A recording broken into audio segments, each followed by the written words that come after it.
નમસ્કાર દર્શક મિત્રો, સત્યમેવ જયતે લાઈવ ન્યૂઝમાં આપ સૌનું હાર્દિક સ્વાગત છે। વડોદરા શહેર જિલ્લાના બંધ મકાનોને ટાર્ગેટ કર્યા બાદ તિજોરીમાંથી સોના ચાંદીના અને રોકડ રકમ સહિત લાખોની માલમત્તાની ચોરી કરનાર રીઢા ચોરને ક્રાઇમ બ્રાન્ચ અને કરજણ પોલીસે સંયુક્ત રીતે ઓપરેશન હાથ ધરીને ભીમપુરા કેનાલ પાસેથી ઝડપી પાડ્યો હતો।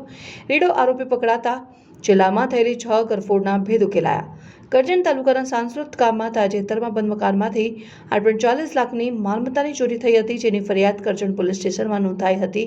ઉપરાંત જિલ્લામાં અન્ય પણ ચોરીના બનાવો બનેલા હોય તસ્કરોને ઝડપી પાડવા માટે જિલ્લા એલસીબી તથા કરજણ પોલીસની ટીમ અલગ અલગ ટીમો બનાવીને સંયુક્ત રીતે ચોરની શોધખોળ કરી રહી હતી। ત્યારે અગાઉ મિલકત સંબંધિત ગુનામાં પકડાયેલા રીઢા આરોપી નિહાલ ઉર્ફે નેહલ રાજેન્દ્ર બારોટની શંકાસ્પદ તરીકે તેની ગુનાહિત માહિતી કરાવતા કરજણ વડોદરા તાલુકા ગોરવા જેપી રોડ પોલીસ સ્ટેશનમાં પકડાયા હોવાનું જાણવા મળ્યું હતું, જેથી પોલીસે આ રીઢા આરોપીઓની તપાસ કરી રહી હતી। ત્યારે બાતમી મળી હતી કે નિહાલ ઉર્ફે નેહલ બારોટ તાલુકા પોલીસના હદ વિસ્તારમાં આવતા ભીમપુરા કેનાલ તરફ ફરી રહ્યો છે, જેથી એલસીબી અને કરજણ પોલીસની ટીમે ત્યાં પહોંચી રીઢા આરોપીને ઝડપી પાડ્યો હતો। તેના સ્કૂટરની ડિક્કીમાં તપાસ કરતા રોકડા રૂપિયા 1.85 લાખ, મોબાઈલ, સ્કૂટર મળી રૂપિયા 2.70 લાખનો મુદ્દામાલ કબજે કરી આગળની કાર્યવાહી હાથ ધરી છે।